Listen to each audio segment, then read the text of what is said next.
JSW को बाउंसरों की क्यों ज़रूरत पड़ रही है? तो में जो इनके अधिकारी बैठते हैं कर्नल साहब वगैरह ना, तो उनको इतला किया। हम उससे बहुत नाराज़ है ग्रामीण कामरों वाले। सो हे एवरीबडी, नमस्ते। Right now moving towards Sholtu. Phone आया था, ज़रूरी कॉल था, इमरजेंसी थी, तो जा रहा था। दो लड़कों को, दो युवाओं को जो कि किन्नौर से संबंध रखते हैं, उन्हें बाउंसर द्वारा बुरे हाल से पीट दिया गया और अभी की जानकारी के अनुसार उन्हें रेफ़र कर दिया गया है। तो it was a serious issue, तो मुझे रश करना पड़ रहा है। I am about to reach Sholtu. चलिए मिलते हैं, वहाँ पे जाके ही सब मालूम पड़ेगा कि आखिरकार माजरा क्या है। ये 21 तारीख को शाम को जो है JSW जो हमारी रुतुरंग कुपा में जो कंपनी है, तो वहाँ पे हमारे गांव के दो भाइयाँ हैं जो नौकरी करते हैं। तो वहाँ बाउंसरों ने उनके साथ जो है मारपीट किया। तो मारपीट किया तो उन्होंने हमारे को इन्फॉर्मेशन भी नहीं दिया, परिवारों को भी इन्फॉर्मेशन नहीं दिया, ना ही उन्होंने पुलिस स्टेशन में इन्फॉर्मेशन दिया। हम कामरू के युवा भाइयाँ हैं। हमारे जो युवा भाइयों के साथ JSW कंपनी के कैंपस में जो बाउंसर के द्वारा उनके साथ हाथापाई हुई, उसमें एक हमारे भाई को 10 टांके लगे हैं, दूसरे को 5 टांके लगे हैं। ऐसा तो नहीं होगा कि कामरू गांव के लोगों का मन किया और सिर्फ वो उठकर आ गए। उन्होंने बहुत सारी इसमें चीज़ों को देखा जो कि फिशी लगी और इसलिए वो इकट्ठे होके आए। उस फिशीपन को भी समझना ज़रूरी है। ऐसा है, हमारे को सबसे बड़ा दुख इस बात का है कि जब ये इंसिडेंट हुआ वहाँ पर मौके पे जो JSW का जो इंचार्ज था, उस इंचार्ज का दायित्व तो बनता था कि नियरेस्ट सबसे पहले थाने में कंप्लेंट कराए, वह इनके पेरेंट्स को उस टाइम तत्काल बुलाया जाए। हम उससे बहुत नाराज़ है ग्रामीण कामरों वाले कि जो भी वहाँ पर इंचार्ज था, उसने ना परिवारों को बोला, ना पुलिस थाना सांगला में कंप्लेंट कराया। उन्होंने बिना बोले दोनों लड़कों को सिर में इतनी इंजरी होने के बाद सीधा छोलतू लाया, जबकि उनको जो CSC सांगला में एक बार दिखाना चाहिए था, नियरेस्ट हॉस्पिटल में, थाना में कंप्लेंट कराना चाहिए था, वो नहीं करा के उन्होंने सीधा यहाँ छोलतू में लाया। जो छोलतू में लाने के बाद हमारे को 2 दिन के बाद गाँव वालों को, परिवारों को तथा गाँव वालों को पता लगा 2 दिन के बाद, तो उस टाइम तक उनको तो CT स्कैन के लिए रामपुर ले गए थे। मेरा कहने का मतलब ये है कि जो पीड़ित भाइयाँ हैं, उनको उनके साथ 2 के ऊपर 2 का उनका नियरेस्ट अपना हॉस्पिटल में सबसे पहले उनका ट्रीटमेंट चलना चाहिए था और नियरेस्ट थाने पर रिपोर्ट देना चाहिए था। और उन दोनों का मेडिकल कंपनी ने अपने लेवल पर कर दिया, मगर जिस बाउंसर ने हमला किया उसका मेडिकल नहीं हुआ। हमारा जो गांव का रोष और पीड़ित परिवार का भी यही है कि बाउंसर के ऊपर भी कार्रवाई होना चाहिए था।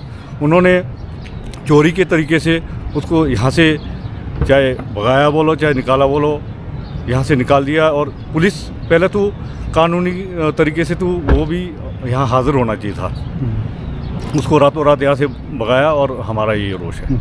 मेरा तो कंपनी से एक ही सवाल है कि JSW को बाउंसरों की क्यों ज़रूरत पड़ रही है? यहाँ पे नौकरी करने वाले लोकल है सब। अब उन्होंने क्या लोकल लोगों को मारने के लिए उन्होंने क्या बाउंसर लाए हुए यहाँ पे? 2 लड़कों को यह हाल कर दिया कि अभी IGMC में एडमिट हो गए हैं, उनको गहरी चोटें लगी है सिर में। यही सवाल है जी, बाउंसरी रखने का क्या मतलब है? तो सर, हमारे को तो ये पता लगा कि उनको भेजा गया छोलतू में। छोलतू सांगला से 25 किलोमीटर की दूरी पे है, और जबकि आप खुद सोचो 10 टांके जिस व्यक्ति के सिर में लगे हैं, 25 किलोमीटर पहुंचते तक उसके शरीर से कितना ब्लड निकला होगा, जबकि CSC सांगला JSW कुपा से 3 किलोमीटर की दूरी पे है। ना उन्होंने थाना प्रभारी SHO साहब को कोई इतला किया कि हमारे कंपाउंड में इस तरीके से हुआ है।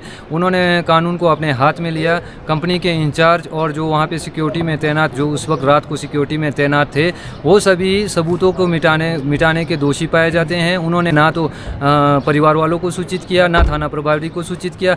यहाँ तक कि छोलतू में जो इनके अधिकारी बैठते हैं कर्नल साहब वगैरह ना, तो उनको इतला किया कि कल रात को ये चीज़ हुआ है। हरिकृष्ण का ब्रदर हूँ, राजीव। मेरा भी यही क्वेश्चन है कि बाउंसर क्या ज़रूरत थी इनको रखने की कंपनी में, और जिस तरह इन्फॉर्मेशन नहीं दी गई वो भी सरासर गलत थी। तो ये इंसिडेंट था। अब इस पे प्रशासन ने क्या जवाब दिया? मैं भी बैठा था वहाँ पर। प्रशासन, यहाँ पर मैं बात कर रहा हूँ JSW प्रशासन की। कर्नल जी भी बैठे थे वहाँ पर और उनकी तरफ से भी आया कि ये जो भी घटना हुई है ये उसकी भर्त्सना करते हैं और जितना हो सके उनसे वो करेंगे। अब इस बाबत कामरू के लोगों का क्या कहना है, इसे भी सुनिए। तो यहाँ पे जो कर्नल साहब हैं तो उन्होंने आश्वासन दे दिया कि जो हमारे जो भाइयाँ हैं इनको मेडिकल साइड से पूरा कवरेज देंगे और जितना इनका जो नौकरी है किसी कारणवश वो जॉब में नहीं जा पाएंगे तो वो सुविधा उनको मिलेगा। तो इस हिसाब से आज उन्होंने आश्वासन दिया है। चलो कर्नल साहब भी बैठे, हमारी सबसे बात हुई, CIS वाले और आपके कर्नल साहब से बात हुई तो उन्होंने ये आश्वासन दिया कि चलो ठीक है, जो हमने जो 2-3 मांगे रखी, हमने ये बोला कि भाई अभी तक उनका इलाज चल रहा है, उनका यहाँ पर हाज़िरी भी लगना चाहिए और कल को जैसे कोई क्लाउड्स हो उसकी भी जिम्मेदारी कंपनी को होना पड़ेगा भाई। और 58 साल तक जो है ना उनको जो भी कोई दिक्कत या परेशानी कोई आता है तो उसका जिम्मेवार कंपनी होगा। जैसे हमारे छोटे भाई के साथ हुआ, ये घटना हुआ तो हम यहाँ आए, छोलतू आए आज यहाँ कर्नल साहब के साथ बात हुई हमारी जैसे मांगे थी, इन्होंने सुना, अच्छे से सुना कर्नल साहब ने। हमारी मुख्य मांग थी जैसे कि इनका ट्रीटमेंट होना चाहिए अच्छे से और 58 साल तक इनकी दिक्कतें आएगी तो पूरी दिक्कतें आएगी तो ये पूरा ट्रीटमेंट करेंगे तब तक। और कुछ दूसरी मांगे थी हमारी, कर्नल साहब ने अच्छे से सुना, हमारी मांगे मानी इन्होंने। चलो कंपनी ने भी, कर्नल साहब ने बोला कि हमने जो डिमांड की थी पूरी करेंगे, पर कुछ चीज़ें बहुत गलत हुई हैं तो उस चीज़ पे हम चाह रहे हैं कि नहीं अच्छे से कार्रवाई हो और हमें संतुष्टि मिले। हम सिर्फ ये बोलते हैं कि उचित कार्रवाई होना चाहिए था, गलती चाहे जिसका भी है। पुलिस प्रशासन को अलर्ट करना चाहिए था, सांगला थाने से SSO साहब वगैरह आते।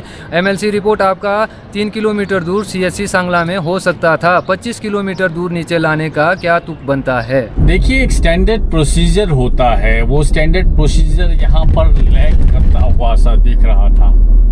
अब ये तो मान के चलिए कि आप लैग कर रहा था क्योंकि कर्नल साहब भी ये मान रहे थे कि हाँ यार कहीं ना कहीं तो एडमिनिस्ट्रेशन में, JSW के एडमिनिस्ट्रेशन में कमी रही है, इस वजह से ये सब चीज़ें हुई।